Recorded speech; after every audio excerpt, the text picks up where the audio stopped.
Welcome, everyone, to another broadcast of the George A. Romero Foundation Network. I'm Matt. And I'm Eric. And we'd like to welcome everybody tonight for a very special show celebrating 30 years of Tales from the Darkside. I want to start tonight by thanking John Harrison, Harry Miller, and our other guests tonight for coming and talking and celebrating 30 years of Tales from the Darkside.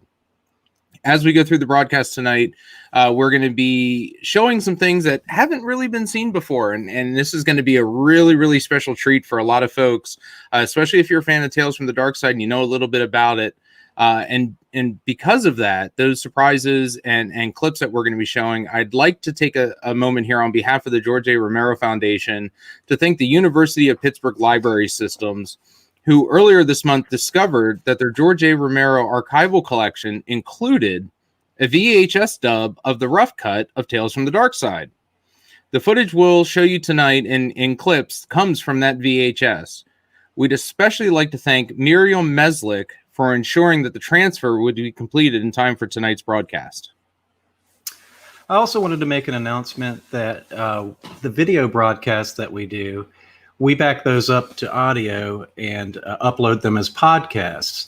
If you look for us, search for the GARF Network on iTunes, Spotify, or Apple Podcasts, and you can find our first two episodes there. We usually upload the audio a couple of days after the video broadcasts.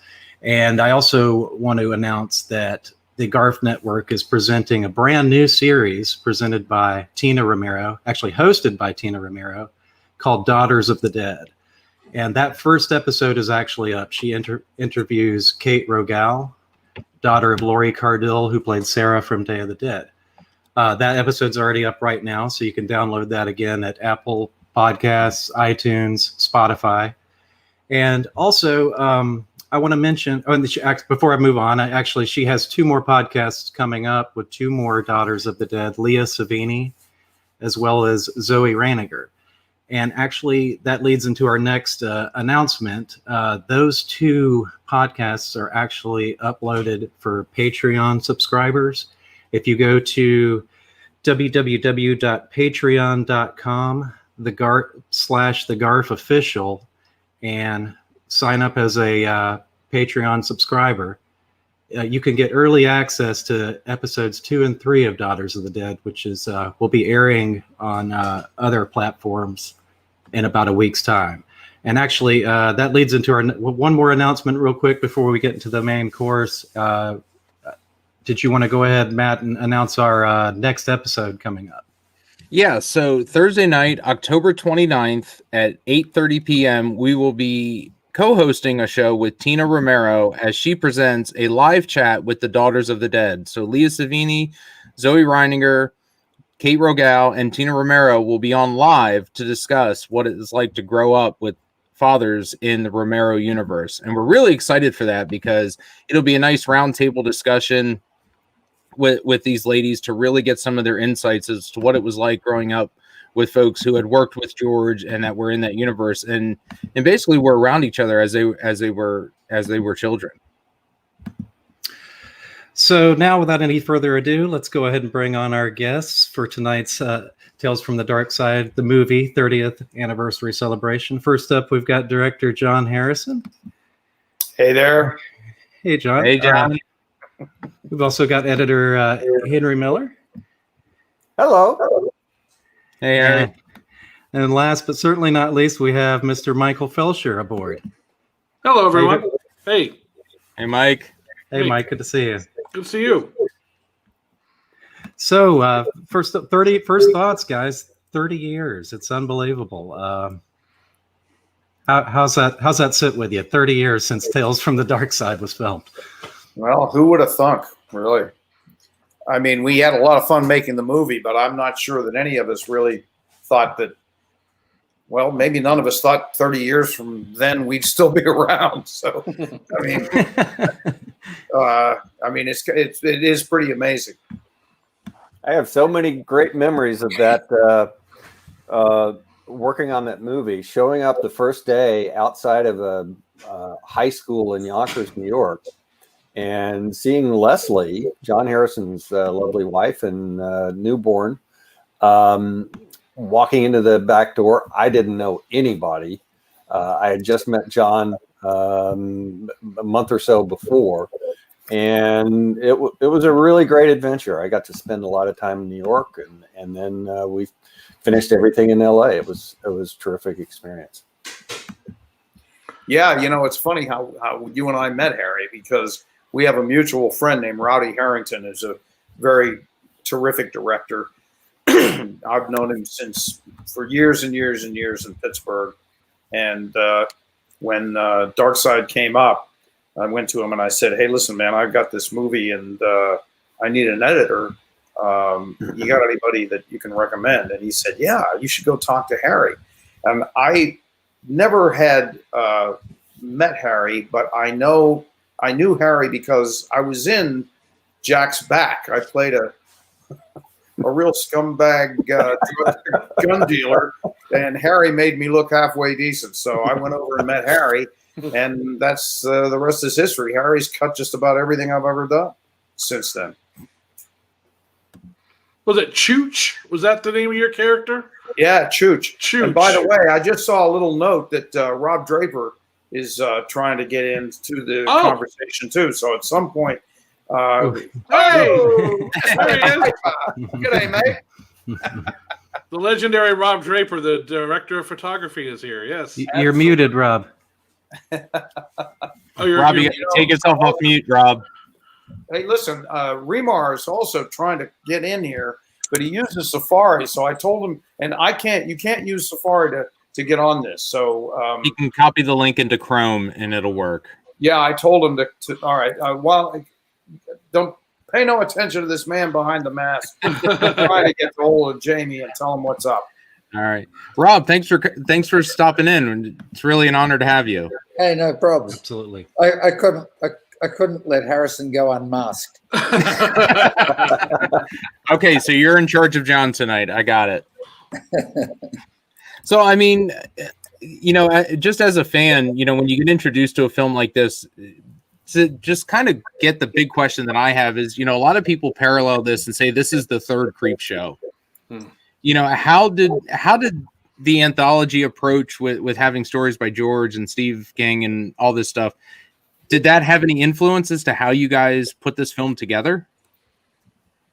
Well, everybody says that it's the third Creepshow, and I don't know. I think that's something that Tom Savini put forth a long time ago, and I think the reason that he did is because one of the stories in Darkside was a story that was supposed to be in Creepshow 2, but because they could only do 3 stories instead of 5, they held it off until Darkside.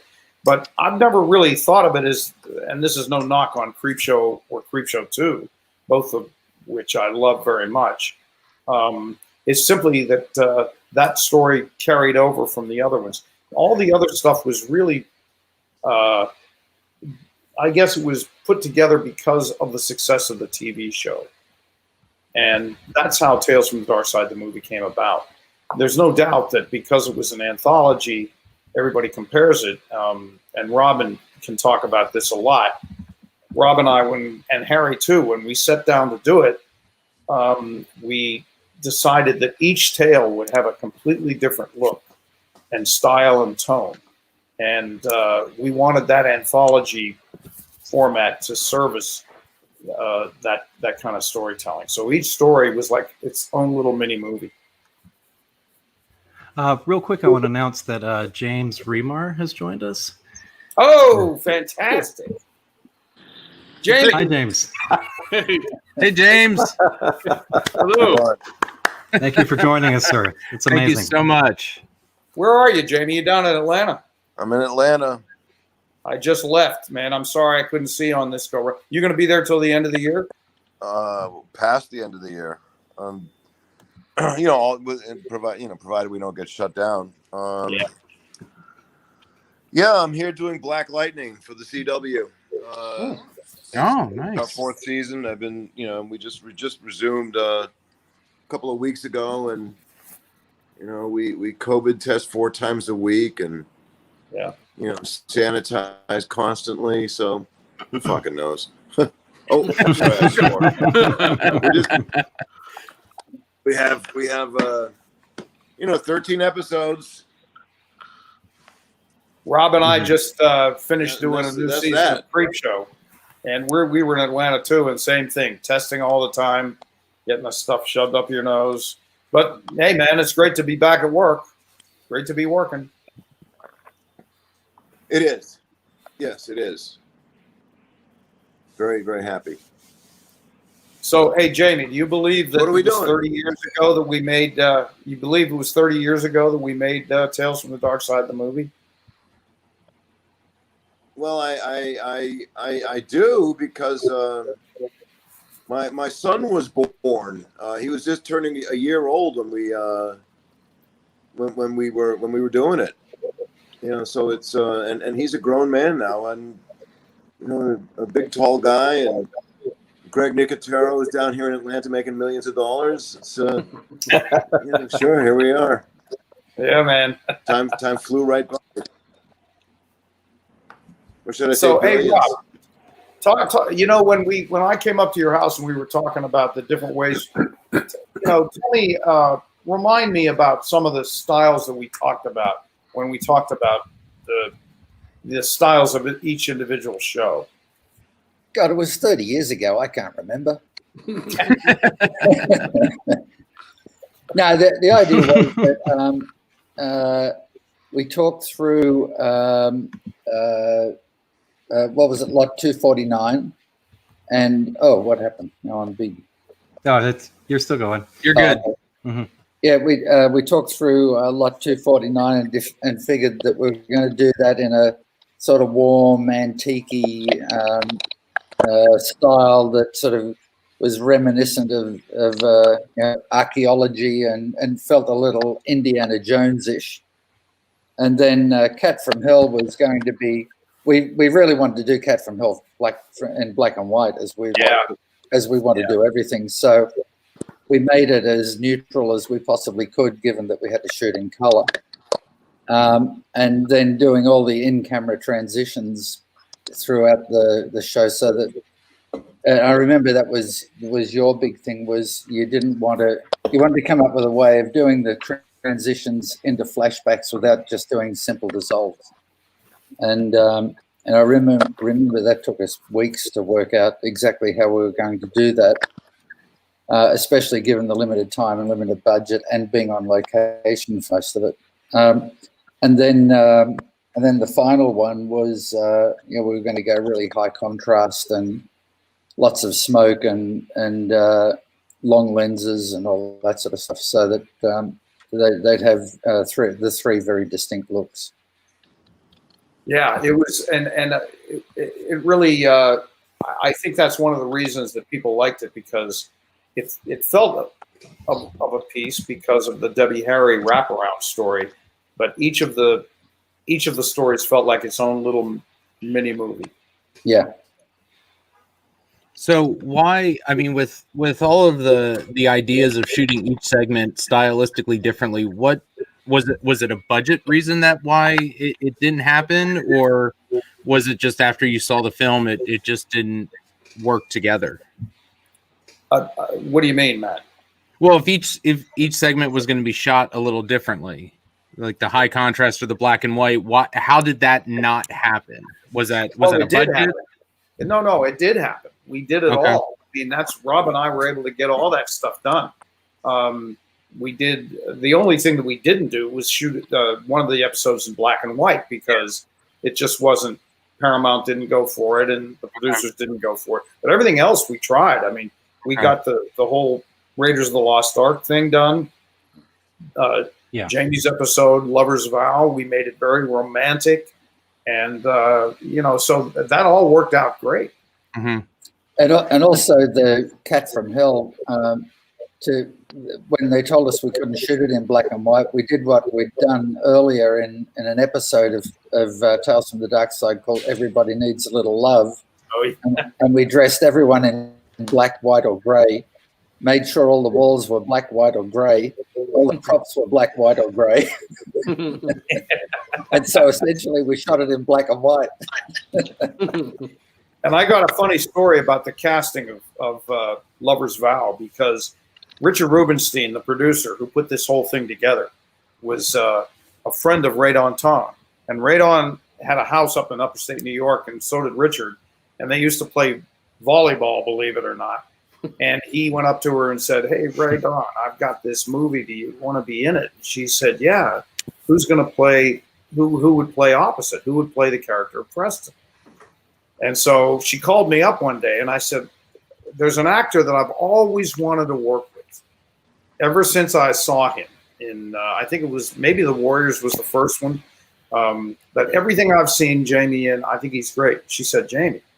I said, "Yeah, James Remar." She said, "Jamie Remar? Oh, yeah, well, that would be fantastic. Let's get him." It was a done deal before I could even. So I went to the producers and said, "Ray Don wants Jamie Remar for the part." And so that was that. And they still made me audition for it.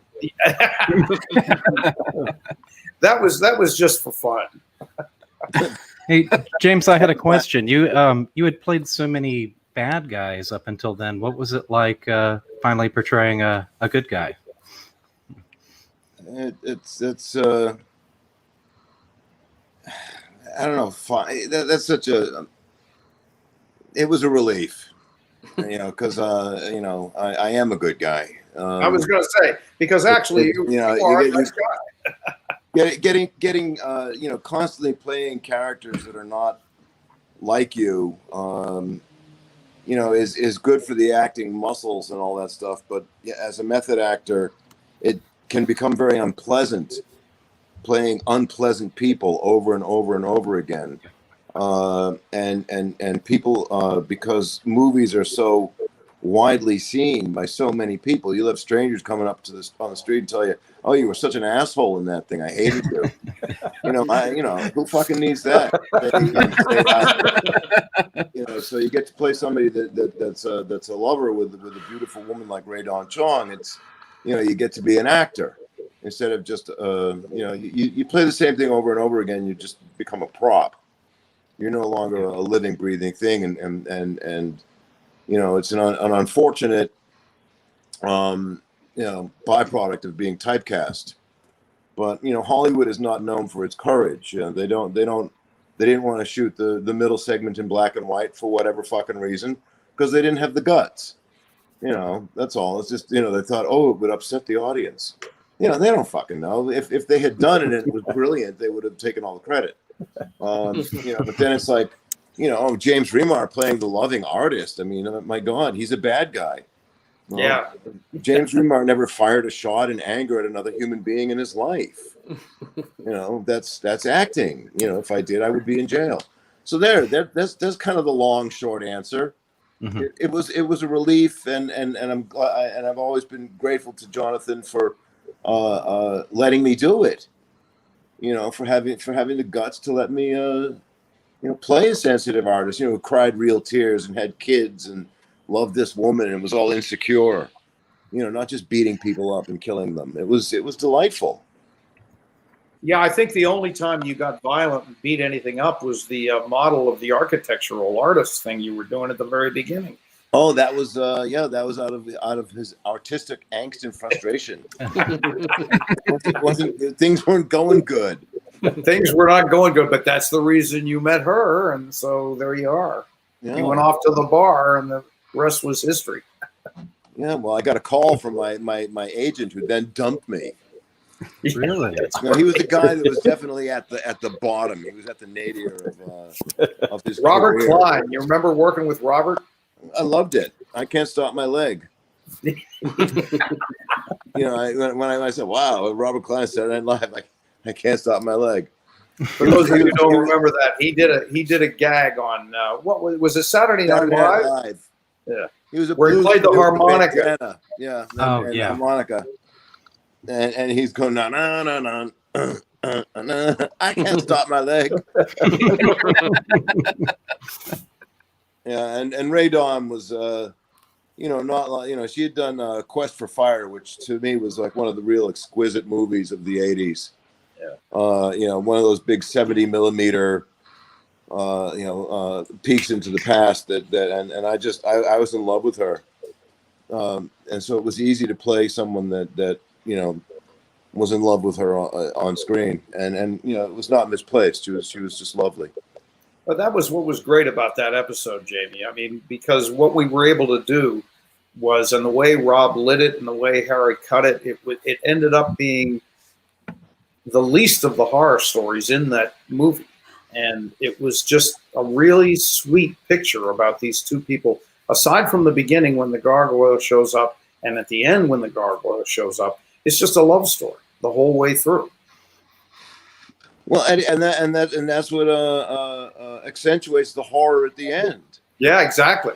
I mean, it's oh my God, these two sweet people. Maybe they're gonna have a happy ending. No, he has his throat torn out and thrown on the floor, and his kids get taken away from him. It's even worse than breaking his little art piece up. And the last thing he says to this horrible monster was, "I love you." Yeah. Mm-hmm. And she tears his throat out. That's the kind of horror and terror that I love. It's always the pathos of the creature.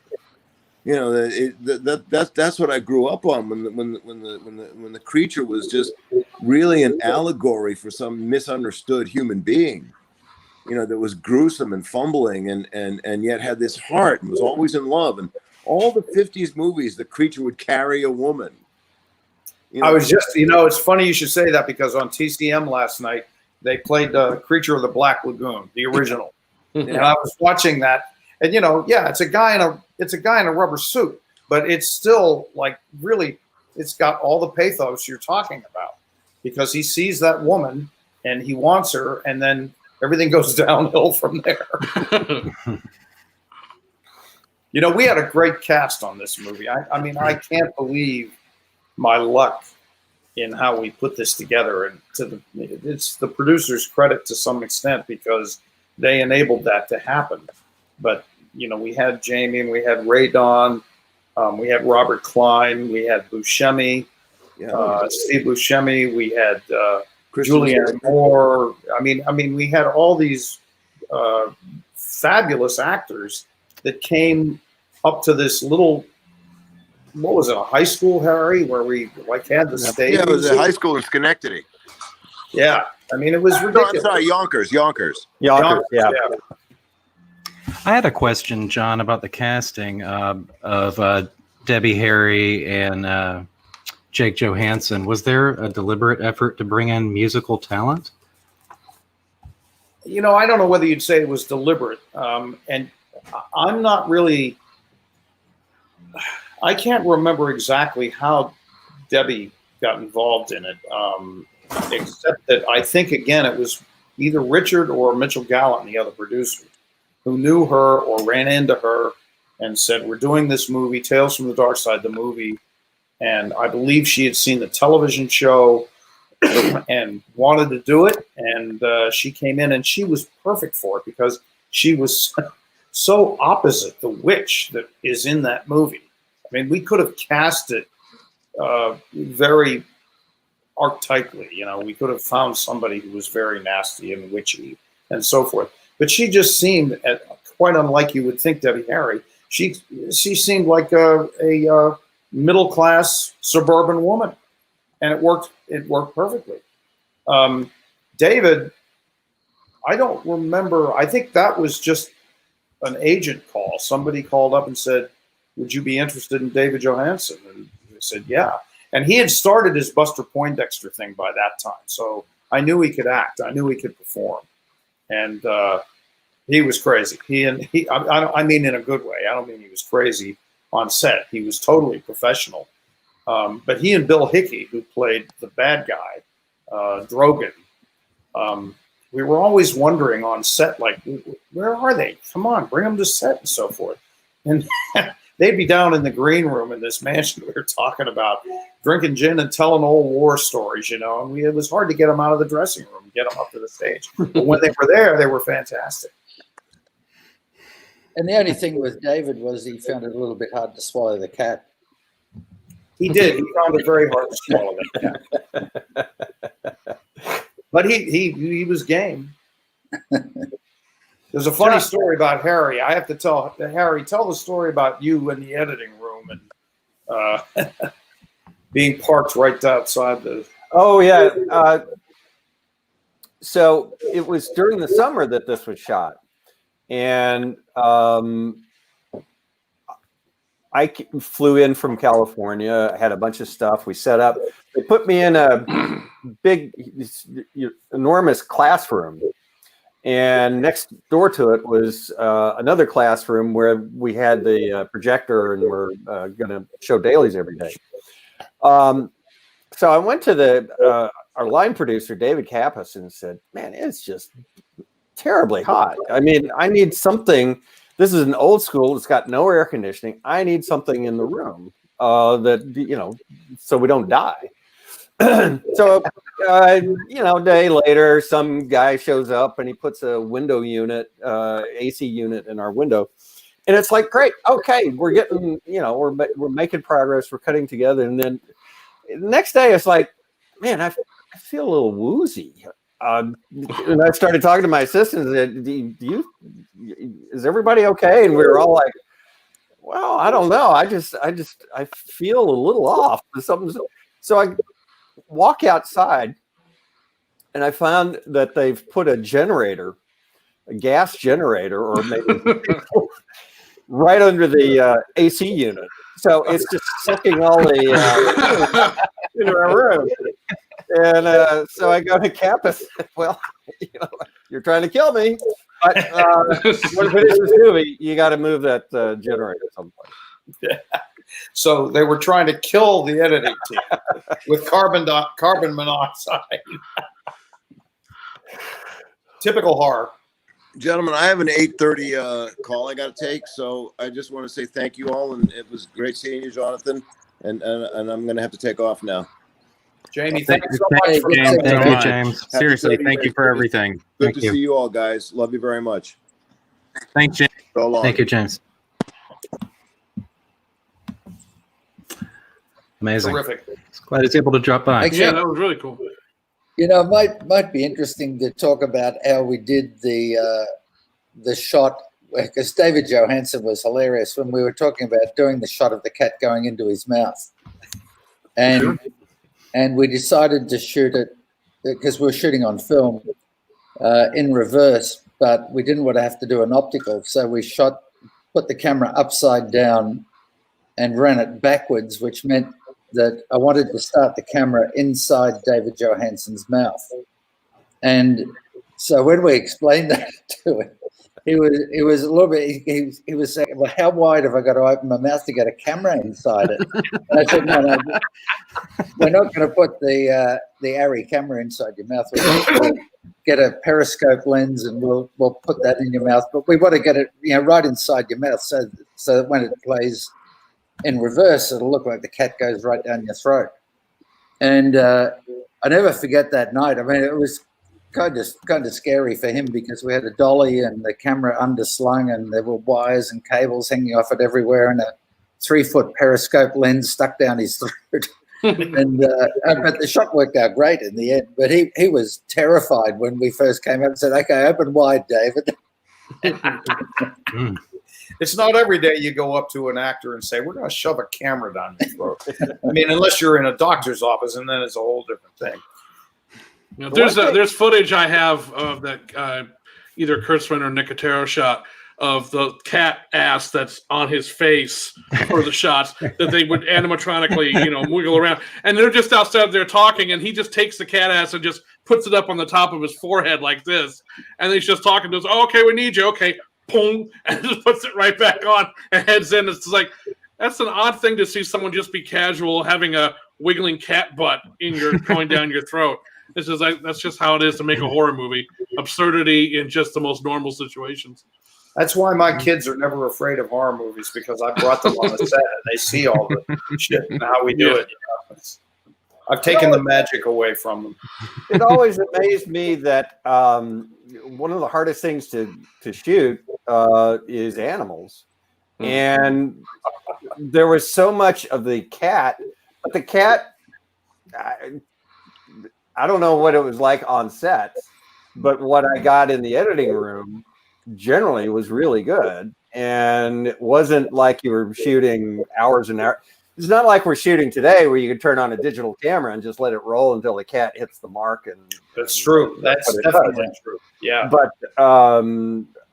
it always surprised me that you got such good stuff with the cats. You cannot get a cat to do. Here's a cat taking direction. All right, cat, go do this. I would like to say that no animals were abused on that. Yeah. But they sure, I'll tell you, there's one shot of it up on the clock when it's like hissing at you, and it was definitely pissed off at its trainer. And vice versa. Yeah, and vice versa. Hey guys, let me bring in Brooks real quick. He's looks like he's been having some technical difficulties. We might need to just bring him in and let him have a word while he's still connected. But here's Mr. Brooks Tim. I just want to tell a cat story because I still get residual checks from allowing that cat to jump on my crotch. I stood in for David Johansen. Yes, I was the crotch double for David Poindexter's, Buster Poindexter's area, and they threw a hissing cat on my junk over and over and over again until they got it right. And I got a check for $8.33 the other day. Thank you very much, John, because I was the cat crotch double. How does one audition to be a crotch double? You know, they looked at a lot of people. They reviewed, and being a waspy white guy from Ohio, I think that I fit the bill. Now, here's the funny part about that. Brooks was actually in the movie, but Harry cut him out, so he doesn't get any residuals except for him being the crotch double. Well, that was actually Julianne Moore's fault. Oh, okay. She played a corpse in one scene in the morgue, and I was a young resident. As she comes back to life, her body reanimates, and she grabbed, again, my crotch. I don't know why that's a running theme in there. But she refused to lie on her back as a body would do in the morgue. She was shy. And if you look at her Robert Altman performance later, or her too shy, Big Lebowski, she got over it. Yeah, she got over that shyness in a big way. But anyway, in those days she was shy, so she laid on her stomach in the morgue, which is not what bodies do in the morgue. So that's my excuse for them cutting her out of the movie. Oh, I think we're seeing a clip here. Yes. Yeah, Mike, watch closely. Shut up. Yeah. So there's Buscemi and Christian Slater. Fabulous. This was so much fun to do. Well, I was a crotch double for Buscemi. That's right, you were. Yeah. That's right. Yeah, in a different scene. Yeah, I just had bugs in my lap. So watch closely, folks, because what's coming up here is a scene that was in the movie but didn't make it into the movie.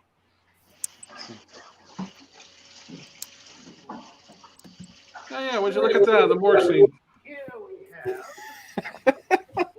yet another would-be serial killer. This one obsessed with ancient Egyptian funeral practices.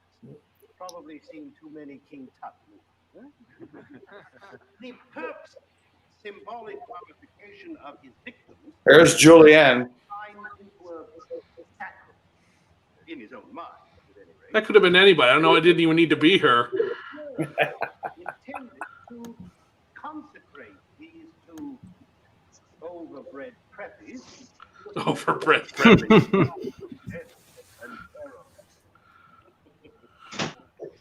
Why don't we all break? And that fellow with the curly hair there in the background is about to get his crotch grabbed. It's none other than Brooks Sort of like Tom, who's joining us now. Curly from the Three Stooges. Open the eyes of the white.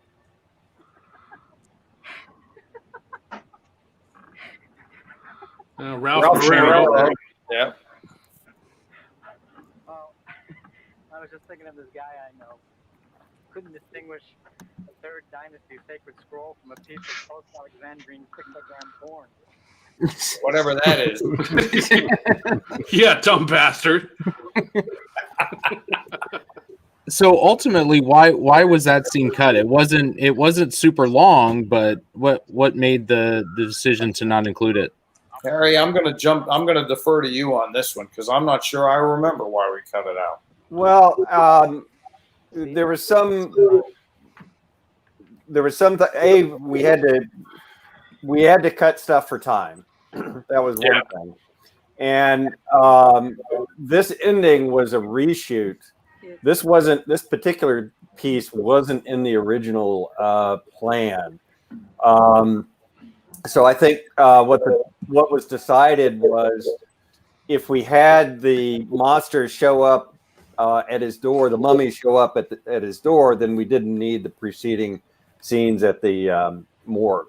And I thought Brooks was Kevin Costner was cut out of Big Chill. I'm okay with it.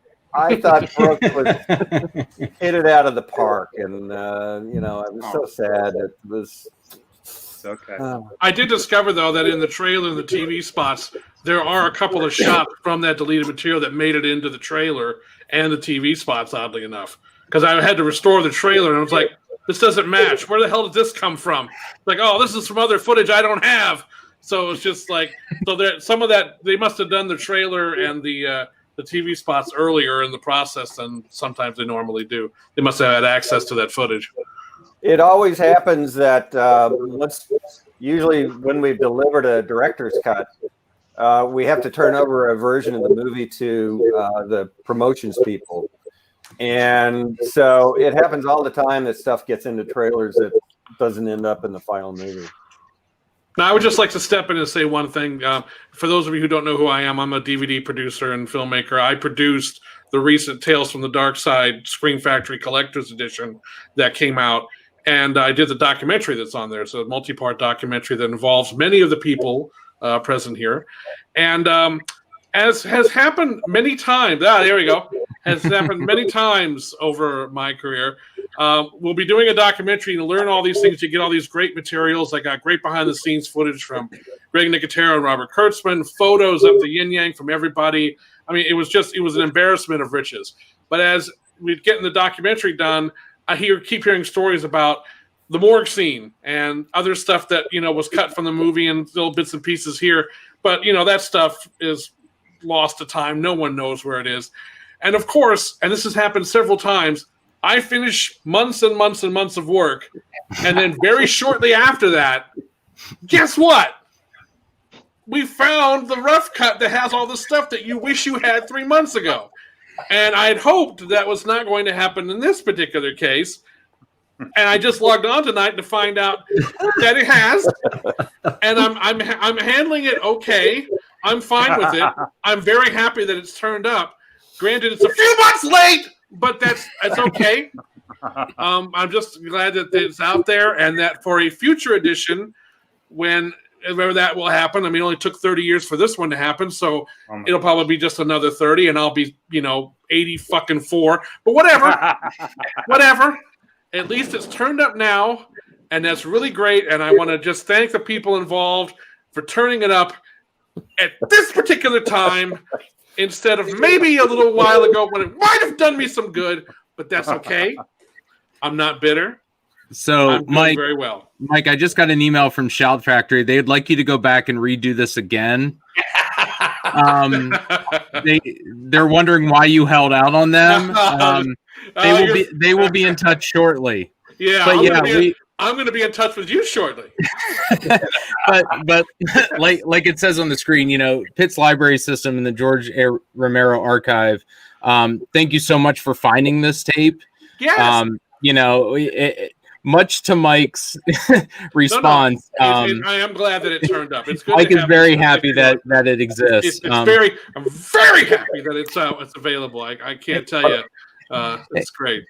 All joking aside, Michael, I will say that if those of you who have other versions of this ought to get this latest one, because the documentary that Michael's put on this and all the extras that are on this are really fantastic. What I loved about it, Michael, was the way you chapterized. A little shameless promotion here. Go buy the DVD, guys. Yes. Yeah. But the way you chapterized it for each individual story is really fabulous. Oh, thanks. Well, it was a labor of love. It really was. And Are we going to address the fact that Brooks just had a cat walk on him and not thrown on him in the last 30 seconds? Can we address why that cat was not thrown on him right now? He had always. I got to tell you, I became good friends with the cat trainer on that movie, who is the greatest guy. Who trains domestic house cats? I mean, nobody. And he had 7 of them. And what was his name, John? I forget his name, but it was great. And he had a ranch out in the valley somewhere. What was it? I have no idea. We stayed friends for he had big cats. He had the Exxon tiger. He was a really cool guy. And, Exxon tiger, God. Oh yeah, he boarded other people's large cats, but cat trainers are a special breed. So I still have obviously a feline affiliation. So. Hey, real quick, we had a question from the audience. Is there any chance of or any movement on a UK release of Tales? Oh, I wouldn't know. That'd be a question for Shout Factory. I wouldn't know. I'm always at the tail end of these things. Well, I'm sure if there is, it would be Paramount's, because the Shout Factory just got North America for their Blu-ray. So if there were to be a UK release, I imagine Paramount owns that worldwide. So that would be up for them. And if they ever decide to do a release in the UK, guess what? Some footage just turned up that we can add to it. Just throwing it out there. Just saying.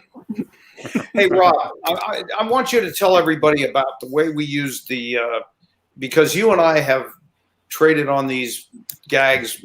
Gags are not the right term, but all the color changes and everything else. Rob and I are doing episodes for the new Creepshow series. And last season we did one called Night of the Paw.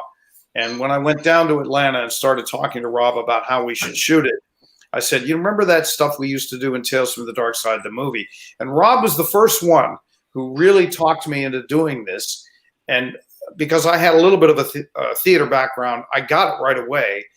But again, it was one of those things where, like, will the producers, first of all, get it? And will the audience like it? But there is a thing called a theatrical scrim. And it's if you light it in the front and then light it in the back and then change the lighting, you can actually go through it into another room. And so Rob mentioned this a little bit earlier, but we did a lot of transitions, especially in Cat from Hell, to instead of making the transitions during time changes with ripple dissolves or some kind of graphic effect, we did it all in camera with lighting. And Rob, just explain what we did, because you really were the architect of that. Yeah, well, to be honest, a lot of it came from what Vittorio Storaro did in One from the Heart. And right. That's where I saw it the first time was, I'd seen it in theater, but I also saw it in One from the Heart. And so when we were looking for ways of coming in and out of flashbacks in real time, at first I was going to do it with just doing color changes. So the real time was sort of almost black and white and the flashbacks were in blue.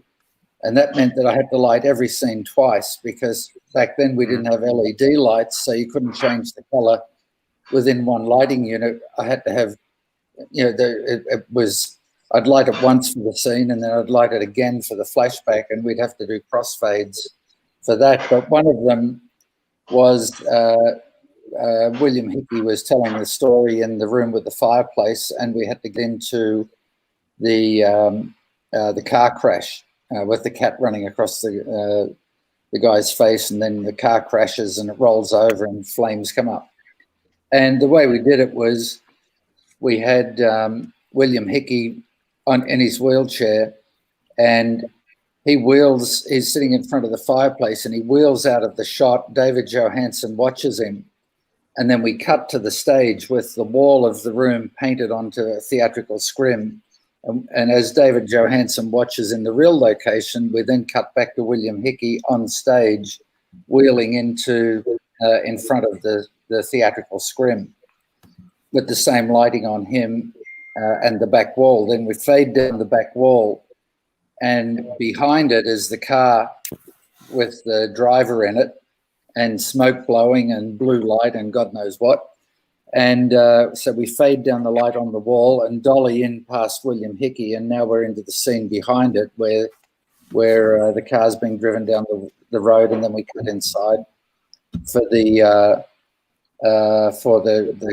crash. Then we spun the camera around and had a flame bar in front of the car. The flame bar came out, and then we pull out of the fireplace and we're back into the real room. So it was kind of cool. I mean, it sounds really easy now. When we were trying to work out how the hell we were going to do it, it took us ages. I remember we'd go back and forth and back and forth. It took us weeks to work out exactly how we're going to pull that off. But it worked great. It's all one shot. It's all one shot, yeah. And then you worked your magic with lighting on a lot of other transitions. Like we have this one shot again with William Hickey and Johansen saying, well, how's this going to work? We had them on a dolly. It was after the woman falls down the stairs. She's been tripped by the cat, and she goes all the way down the stairs and breaks her neck on the floor. And so I wanted a shot which would bring them back into that scene at the same time she hits the floor. So what we did was Rob lit it in a way that was exactly like how all the other shots of her falling down the stairs worked. But when she hit the floor, we kept the same focal length, but Rob changed all the lighting, and then we swiveled Hickey and Johansen into the shot. On the dolly seat. In the background down, and we brought the lighting on Hickey and Johansen up, and they started talking about the scene that we had just described. And they were saying, well, how's this going to work? Because we're in the same space as she is, and cinema magic, just trust us. Fortunately, they did. But we had both those guys sitting on dolly seats with extension arms on it, and so we swung them into the shot, and their heads just swing in, and they start talking. And then when we need to get out of the scene, we swung them back, and the scene went black, and we cut to black in the room and dollied back around, and there they were again in the actual location. And it was because when we swung them into the room, they came like almost nose to nose. And the other great one that I loved, Rob, was when the women are talking about the cat and they put the milk down on the floor for her. Mm-hmm. They're in the kitchen of the house. Oh, yeah. The kitchen. And then all of a sudden, the lights start to change. Hickey comes into the room and he starts yelling at the women about, you can't do that. You'll find out. It's a terrible cat. It's a terrible cat. And he wheels chasing the women around the house. And they go out of the kitchen into the dining room and leave the shot. And he comes through the kitchen, and you change all the lighting from the past into the present. And then we dolly around Hickey to find Johansen. And he's just sitting there in the present going, so what did you do then? I just got to throw out a little story about when I saw this movie. I saw it opening weekend at the Matthews 10 Festival Theater in Charlotte, North Carolina, which is now long since gone. And I went with a friend of mine, and we went to see it. And I was going to be there no matter what, because I was a huge fan back then of horror and everything. So, and I followed everything through the pages of Fangoria, and I knew who John was back then. I knew who Rob Draper was back then, because it was like, that's the guy who shot Halloween 5. He's doing this too. It's like, I knew who all these people were. So I go to see this movie, and I'm sitting there watching it, and Cat from Hell, and there's that one that John was just talking about, that transition with him coming down the hall, the lights change, and he rolls into frame, and then there's this thing. And I remember sitting there in the theater, and my friend sitting next to me, and he goes, that was really cool. How the hell did they do that? And I'm like, I don't really know, but that was really cool. And then they kept doing it over and over again. I'm like, this is fucking awesome. What the fuck? I mean, I know they're not doing special effects, but this is like theatrical lighting and stuff like that. And that was something as we walked out of the movie.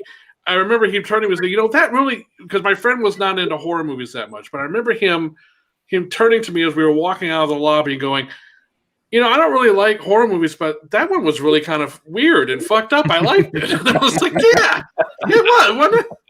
So I just we were doing all of this on film. We didn't have the advantage of of digital. Right, yeah. So you had a limited amount of time and just materials to be able to pull these things off. Well, not only that, we didn't have playback, and at the time we were doing it, there was no video assist, and because it had to be really carefully worked out, because if it didn't work, we were screwed, because we didn't have the luxury of being able to go back and do it again the next day. And we couldn't do that. Harry would be calling me up on the phone and saying, "Well, John, you really screwed the pooch on this." I got to say, when I was doing the documentary, when I do these things, it's always interesting to see where the stories will lead you and what the tone of the final piece will be. And the thing that was really so satisfying about working on this one was hearing the stories about every single person. This was so invested in this and doing and proving to themselves that they could do it and proving to others that they could do something. This was John's first feature. Rob was, this was only a few features into your kind of career as a DP.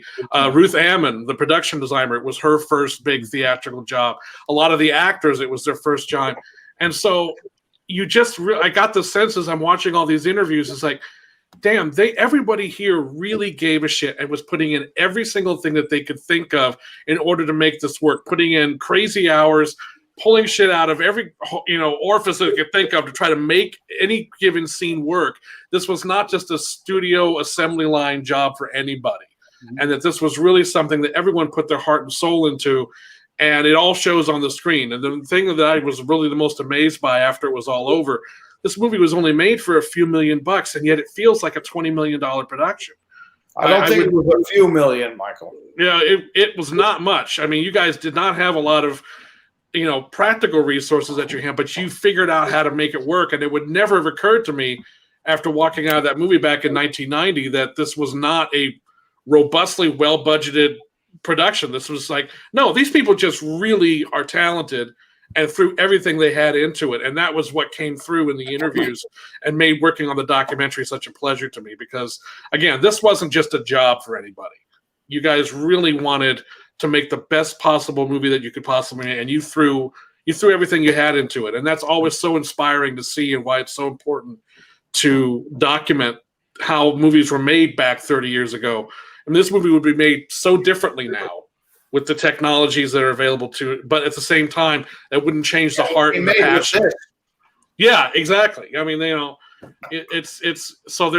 but the passion and the heart and the talent that goes into it, that doesn't change. The tools maybe are altered a little bit, but I was just so impressed. And that goes back to all the films that I've worked on and documented about George as well. There was just this whole attitude. It's like, we get to go make a movie? Awesome. Let's just go and do it and do everything we can possibly do to make it work. There's no cynicism. There's no sort of assembly line like, oh yeah, okay, we'll go make a movie, whatever. It's just another thing to do. No, that's not how this came across. And I think when you watch Tales from the Dark Side, and certainly watch the documentary, you get a sense of people really wanted to make this the best possible thing they could. And that's really inspiring. It always is. You try to do that with everything you do too. I mean, it's not just one movie. I mean, the goal every time you walk on set is to do the best possible job you can, regardless of what the budget is or what your limitations are. And I mean, you've always got limitations every time you step onto a stage. So it's just a matter of having enough experience and being bold enough to take enough risks that you try stuff that you've always wanted to try, and oh look, it worked. Thank God. I mean, speaking of taking risks to make it work, we had some test screenings of the picture, and at first, I mean, the test screenings were fine. I always hated these things because they were always. They would hand out these cards, and then they would do a question and answer thing at the end. And you could always tell that the guy who was running the question and answer had been coached by the studio or whatever to ask certain questions to elicit certain responses. But one of the things that did become clear, and Harry and I and Richard Rubenstein, the producer, went out to dinner afterwards, and they give you these cards, and they kind of tally things up. And one of the things that became clear to us is that for some reason the order of the stories was not really working that well. And so the original order of the stories was to have Lover's Vow first. Cat from Hell was always in the middle, and then use the Mummy story at the end. But it wasn't working out that well. And Harry, chime in here, because of that dinner, you and I, we were all trying to figure out, what are we going to do in terms of the ending? And you were the one that came up with, well, we can reorder the story, but we're going to have to make some changes in the wraparound story with Debbie Harry, because it's been shot in a certain way. But you were the one that figured out how to get us around that problem. Well, I don't remember the exact discussions. When you're an editor and you spent months putting something together very meticulously, and then they say, well, we got to reorder everything. You're like, oh God. It's a little disheartening, but John and I figured out that there were ways that we could, with different coverage of Deborah Harry, we could reorder the wraparound so that we could tell different parts of the wraparound in the right sequence for the reordering of the stories. You'll notice that Deborah Harry walks in the first scene with a load of flowers, which she sets down on a counter. Well, next time you see her, the flowers are gone. The counter is filled with a bunch of these needles that are sticking up, and the what's going to sew the little boy together. And I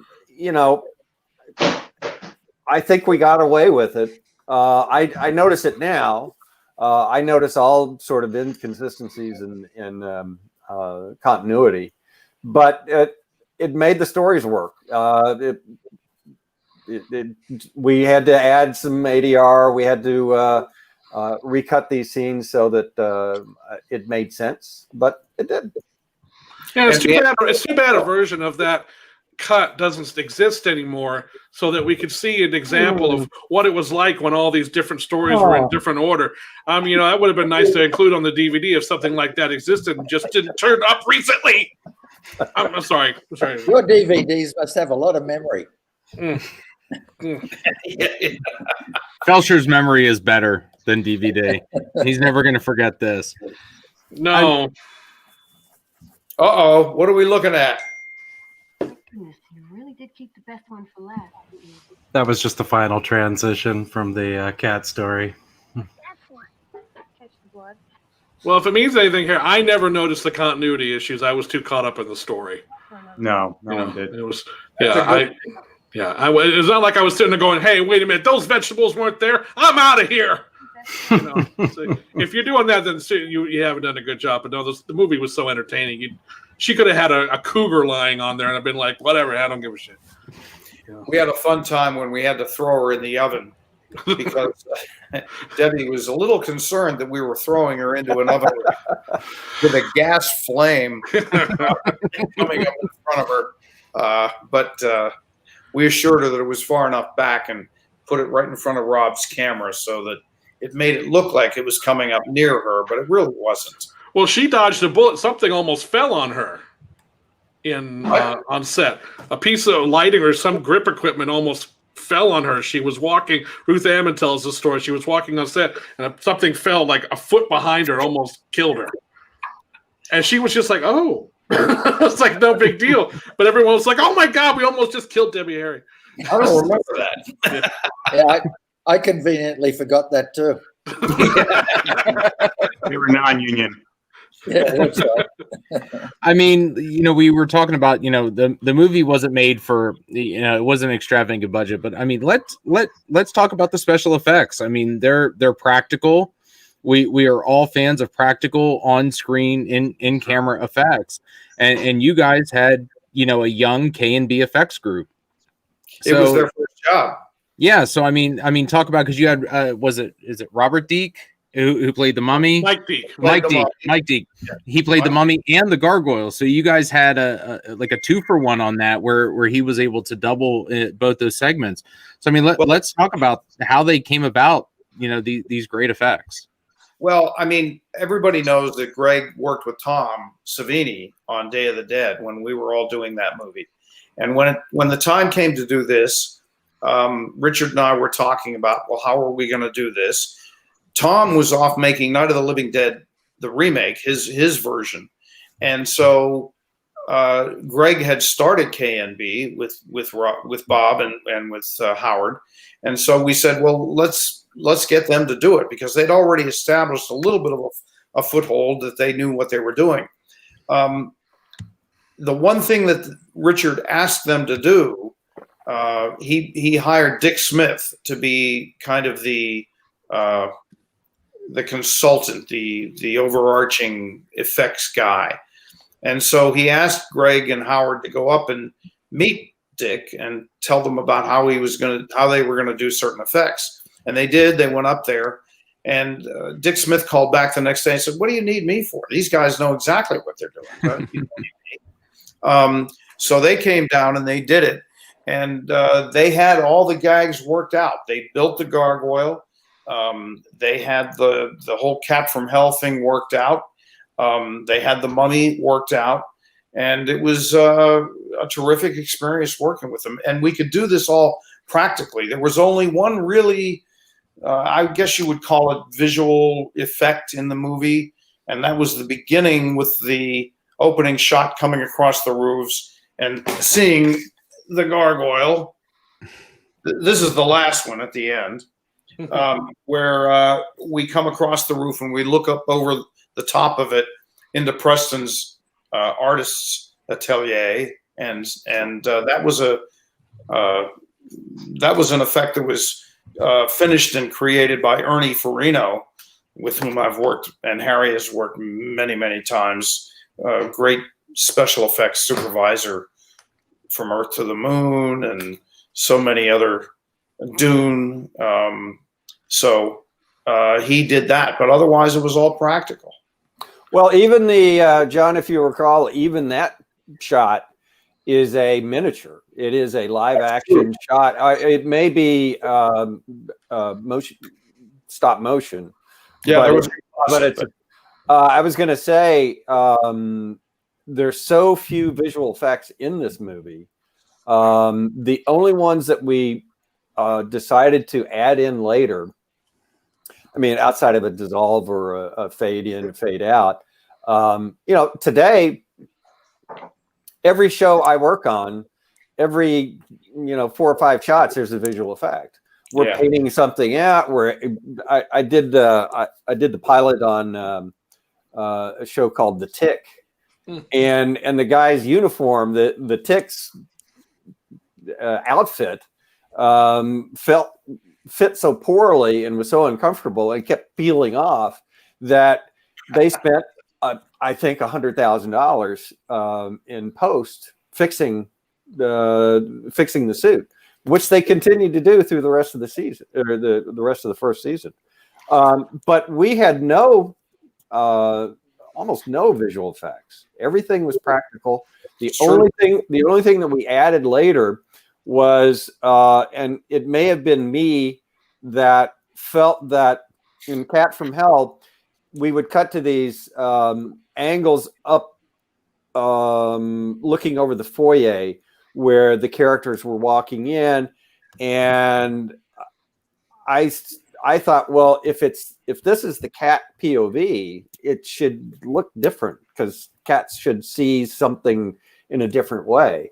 So there were several places in the show where we added a cat vision, and we didn't really do a great job of it. We today we could do a much better job.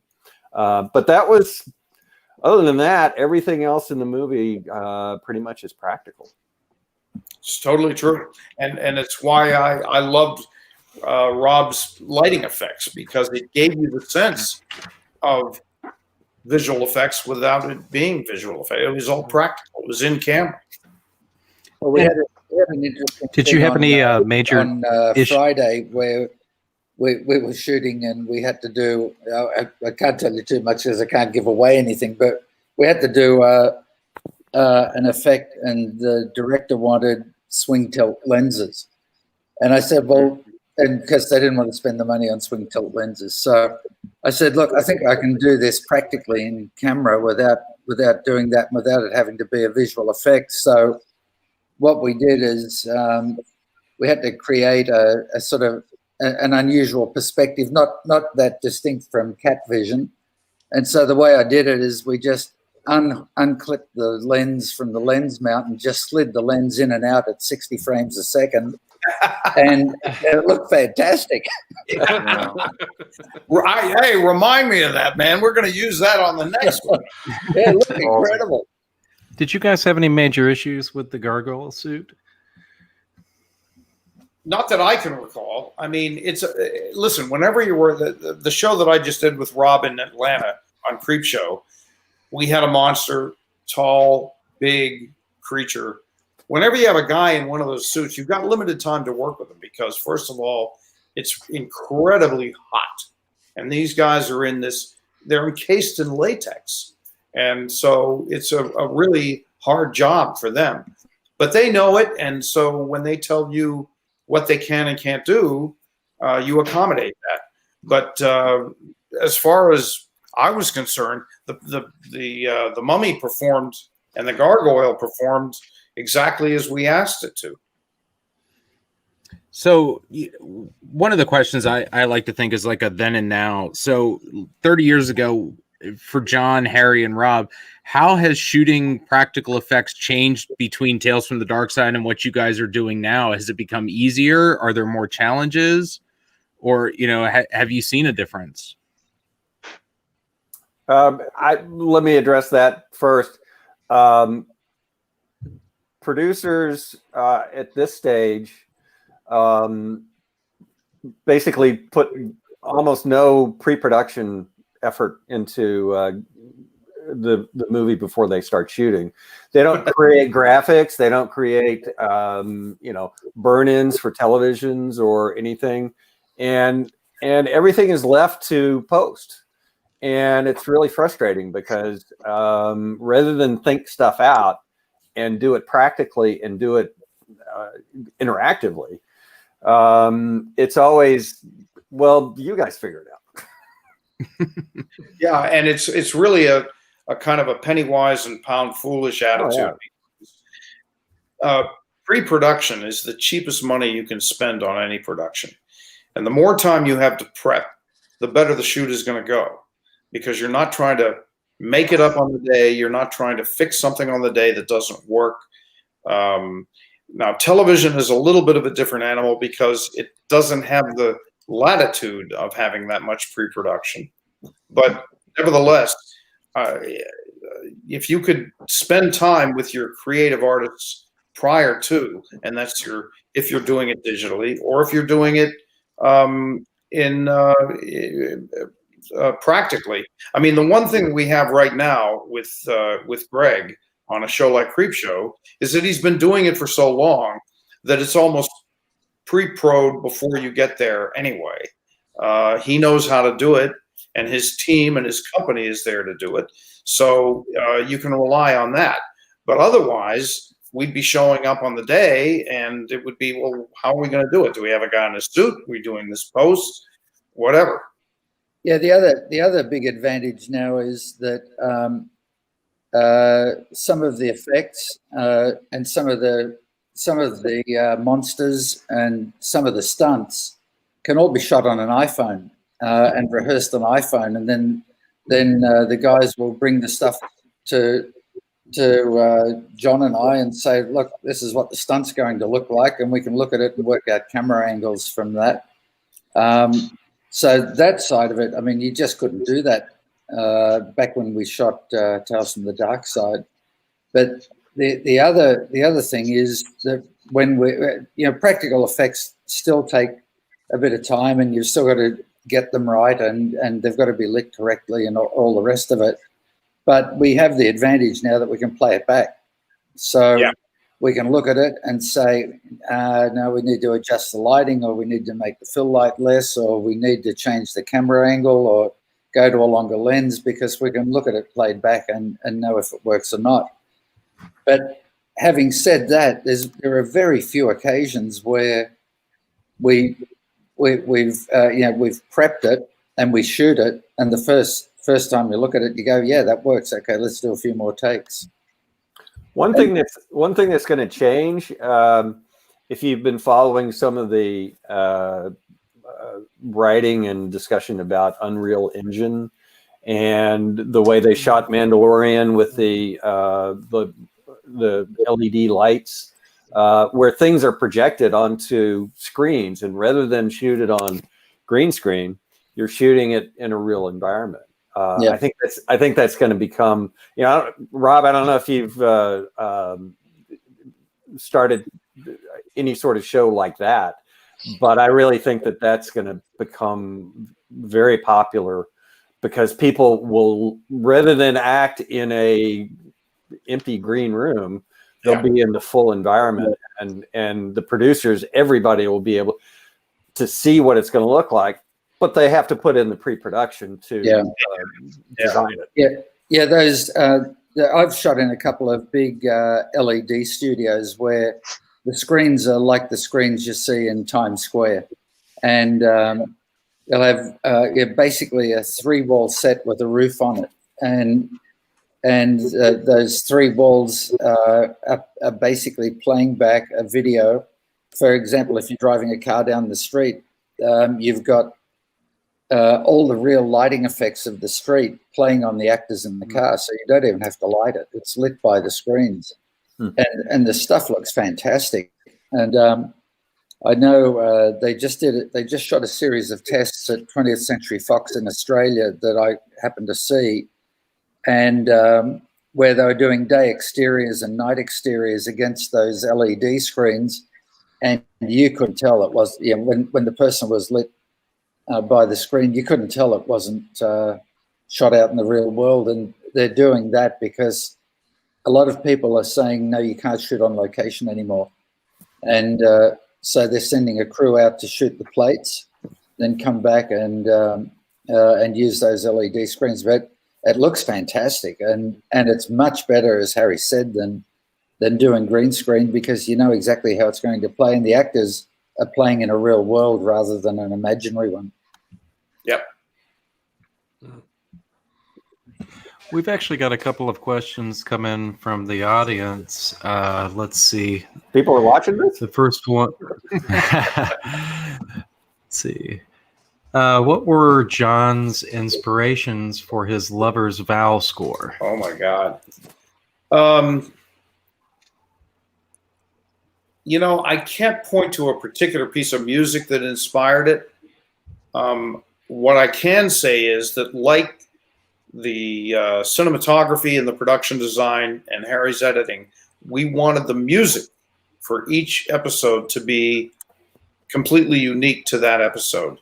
I've always said, and I hope this doesn't sound too pretentious, but I think music is as much a story element for a film as the cinematography and the production design and the editing.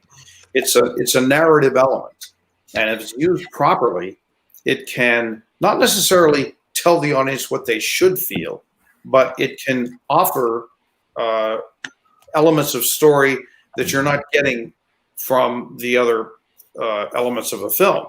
So we had completely different tones for each one. We had Chaz Jankel do the music for Cat from Hell, very atonal, very spooky and creepy. We had Jim Manzies do the music for Mummy, and like Rob said, we wanted a very 1940s kind of adventure story feel to that, and King Solomon's Mines and all that. And he came up with a very 1940s kind of score, orchestral for it. So when I got to do Lover's Vow, it was much more contemporary. So I used a Korg T3 with certain programs that had been given to me by the people that made Korg. And it was supposed to be very liquid and very romantic, I guess you'd say. Rob had a very dreamy look to the film, and so I tried to emulate that with the music that I was doing.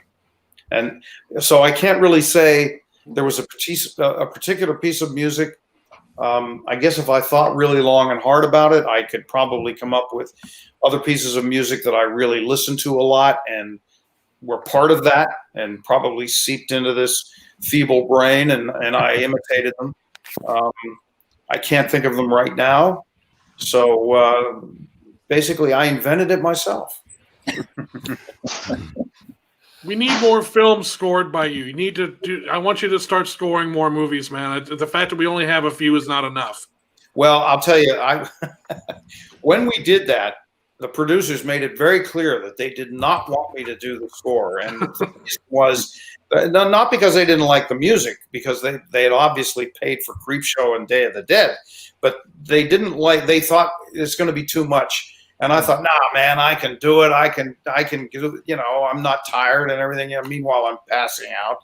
And, but they were right. I mean, it's just really, unless the producers gave you enough money in post so that you could have almost 6 months to go away, get the cut with Harry, look at all the stuff that Rob shot, then sit with it for a while and start writing music.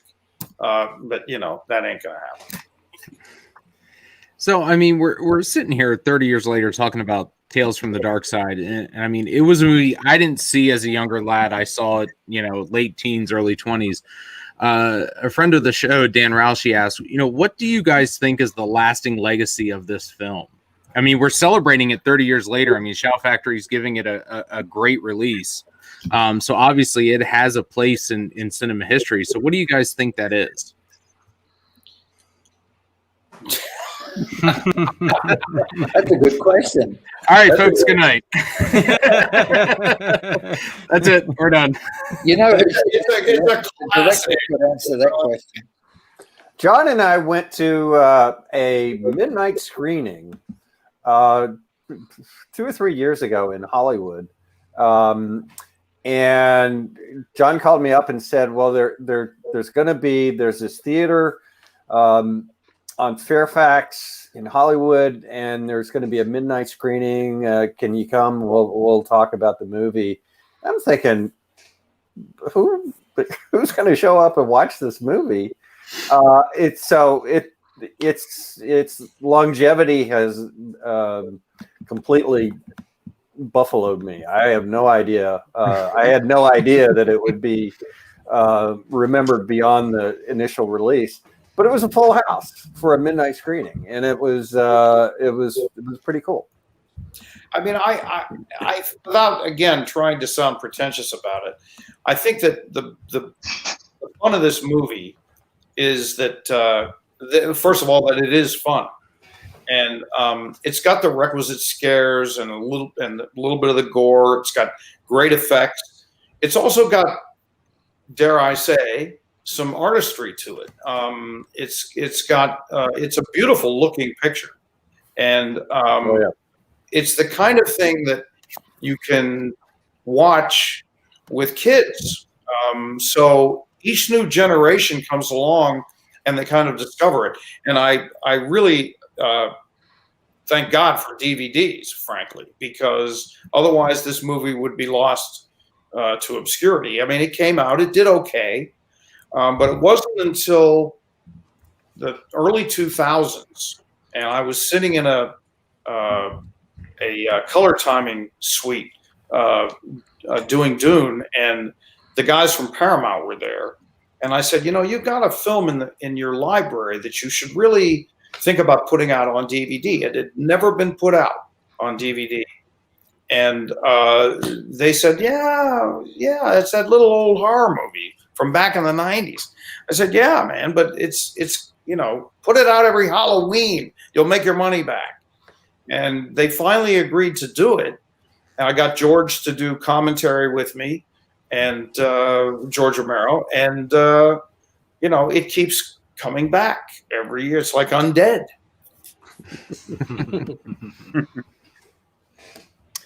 I've got a question, John. Being that it was your first movie and you'd worked extensively with George behind the camera, I mean, on the set of Tales, were there times where you were thinking, what would George do? Or did he have, what were moments where he, heavily influenced your decision making? All the time, man. I mean, listen, I had for this genre, I had and just in filmmaking in general, one thing I should say about George, which probably everybody knows, he was a great filmmaker, but he was not just a horror filmmaker. He had really great taste. We would talk about films all the time that had nothing to do with the horror genre. I mean, happily, he was pegged in this genre, and he invented a genre of zombies that or reinvented it that has outlasted him. Obviously, has created a whole world of this. But so we would talk about movies as cinema, whether it was horror or drama or comedy or whatever. So yeah, I mean, he was always on my shoulder. Let's see. We had one more question regarding your soundtrack work, John. Will we be hearing any Harrison music in season 2 of Creepshow? It was sorely missed from season 1. Unfortunately, no. There's not a lot I can say about that. I mean, we have really, Christopher Drake is a terrific composer, and his music is really, he and I worked very closely on the episodes that I did last year, and I hope to do the same again this year. You know, the music for the first movie is the music for the first movie, and I'm glad that it's turned into this kind of iconic score. It still sells records, which I'm also very happy about. So what can I say? I mean, we've got good composers on the series, so I'm happy about that. What about you, Mike? I mean, you do such a great job with producing in-depth documentaries for Shout Factory and other companies. What did you find interesting about Tales from the Darkside? Because, you know, it's not super widely known, but there's fans out there that love it. Obviously, like Harry said, he had a packed house for a midnight screening. What was your approach to really uncovering the story of how Tales came to be and why it's still being relevant 30 years later? I think this kind of goes back to the TV series as well, because when you look at the talent that came up through the TV series, it was an opportunity for people who had not yet directed, who had not yet worked on a television show or movie, to learn, to try something out, to get their first jobs. And so it was an opportunity for them to really flex their creative muscles in a way they hadn't been able to do yet, and to do it on a show where you could do some outrageous things and really, you know, it wasn't just a procedural or a drama. It was something where you could have a monster or do some crazy camera angles and get away with some things and try different, you know, just really kind of just throw shit against the wall and see what stuck. And, you know, I look back at, and I think the movie, a lot of that was the same. It was an outgrowth of that. It was an opportunity that people saw, you know, a lot of really creative people saw as an opportunity to show off and to say, here's what we can do. Here's how we can tell these stories and what we can bring to it. And just when I watched the movie back in 1990, you know, walking into that theater, I realized that was really good. That was really well made. And I could tell that this was not just something that was done by people who were there just for the money or just because it was a gig. That there was something else to it. And I love the dark humor of it. I think that's the thing that I respond to the most with Tales from the Dark Side of the series, and especially the movie, is the humor. John Harrison is very, very good about finding a way to put a little spin on something and let the actors give it a little bit of a goose and just go, oh, that's highly inappropriate, but damn it, that really works here very, very well.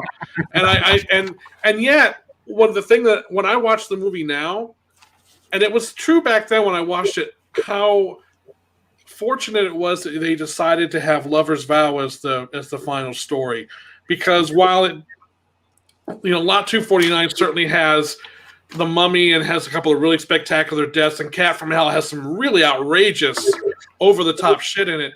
Lover's Vow is the emotional crescendo of the whole film. It has such an those two performances that Remar and Ray Don Chong give the chemistry between them. I mean, you really felt for these people. You really cared about them.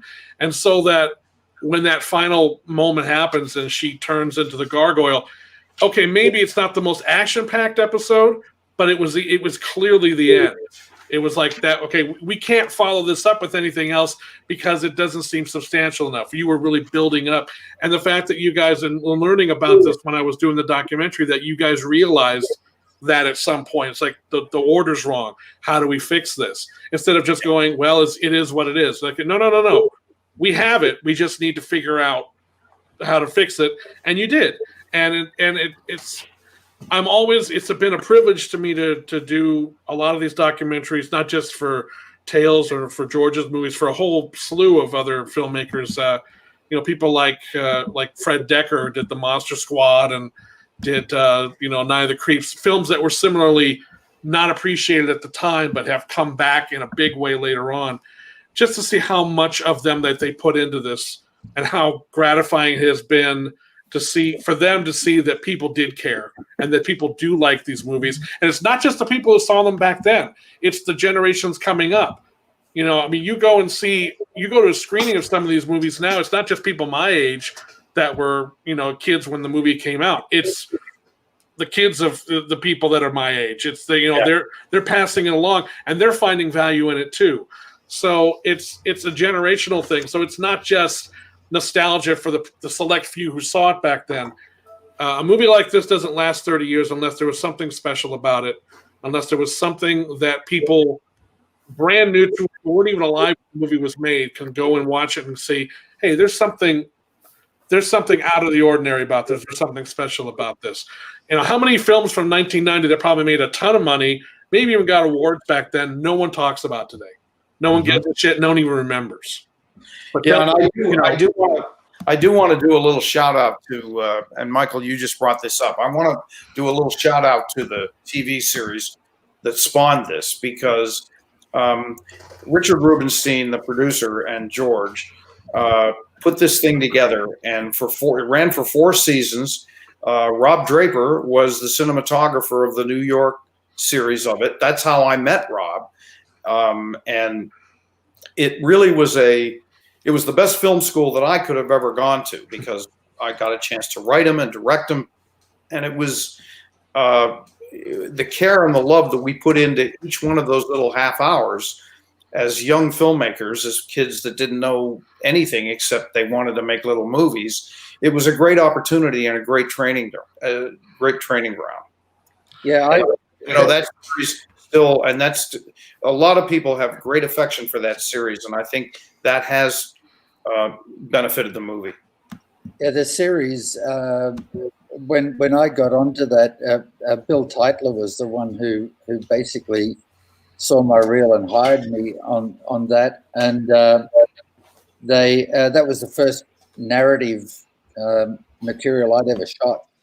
Everything up to then had been either documentary or TV commercials. So it was a real big break for me to be able to shoot that. But John mentioned being the best film school. It was they had a set of rules for shooting Tales from the Darkside, the series, and the rules were for the cinematographer, well, for everyone. First off, you got a week's prep, and by Wednesday of the week of prep, you had to sit down with the producer, the production manager, the first AD, the director, and the cinematographer, and you had to talk through what shots you were going to do for the half-hour episode. And you were allowed 100 shots with 20 optionals. If you were doing well, you could bring in some of the optionals. If you weren't, then you might not even get to 100. I had to have lighting plots for all the sets done that were really detailed. I had to shoot on 100 ASA stock, and I was not allowed to shoot any wider than an f4. Weren't allowed to use soft light. It all had to be hard light, and essentially all the lights had to be rigged in the pre-light, which was on the day before we started shooting.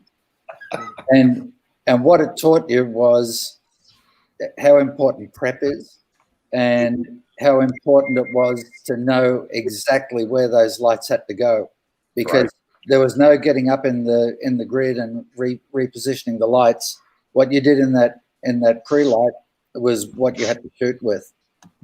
And so the thing that was great for me is having those limitations. I mean, you've really had to know your stuff, and you really had to get it right first time, every time, because when directors like John would come in and say, well, listen, man, we got 100 shots. I want to do 120.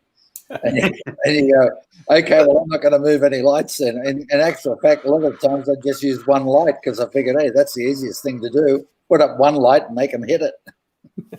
I remember the first conversation I had with Rob when I was going to go to New York. Richard brought, I did all my shows in LA except for the one called Tales from, not Tales from the Dark Side.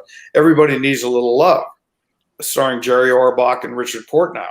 And I called Rob up and I said, hey, mate, I'm the director, and nice to meet you over the phone. What do you think about film noir? Rob said, oh, you're speaking my language. It reminds me of a little anecdote that when I got in the documentary from Mitch Gallen, who was a producer on it, was also the line producer on the new series, the new season of Creepshow. And he said that his job on was to tell John, to produce for John, but also to tell John what he couldn't have. He said, it's my job to tell you, so you want that? No, sorry, I can't have that. But we can give you this instead. So it's like, he said it was hard to do that because you're trying to give you what your director wants, but he says sometimes as a producer your job is to sometimes tell the director what he can't do and just hope that they can figure out what they can work with instead of trying to all, because sometimes you just don't have time. There's just not the time to get stuff done the way you really want to. Yeah. Well, I tell you, it was really funny when we were shooting that. We shot in this tiny little studio in Queens, and above the studio, there were two stages, studio A and B, and we were alternating 1 week in one week in the other. And above Studio A, there was a big glass partition that went into the production office, and they'd be watching us working down on the floor. And every now and again, you would hear over an intercom, "You're half an hour behind schedule. If we go any further than half an hour, we will start removing pages."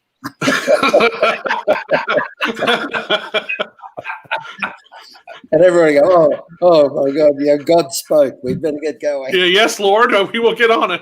The funny thing about that, Rob, is that studio was the reason that window was up there was because it used to be a recording studio. That's where Pink Floyd used to rehearse. Yeah. Wow. Oh man.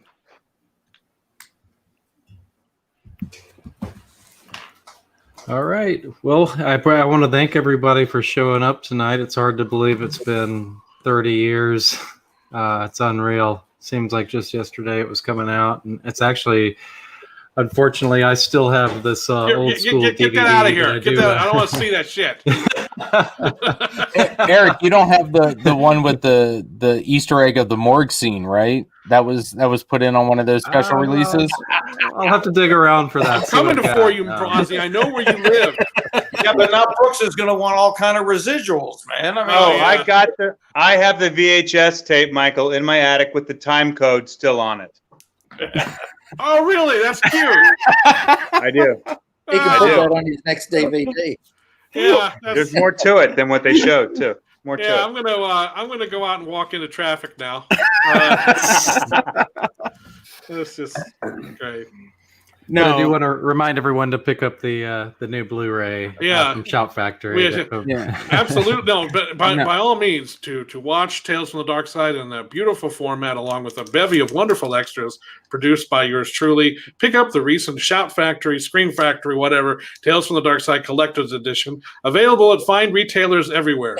Well, not everywhere, but most likely Amazon. Yeah. You know how to do it.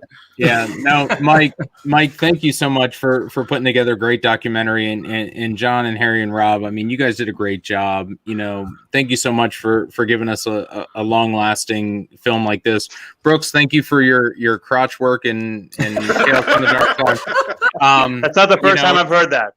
it's an inspiration to up and coming actors and people in the film industry. And I do again want to take a moment to thank the work of the University of Pittsburgh Library Systems, Miriam Meslick, for getting this footage over to us.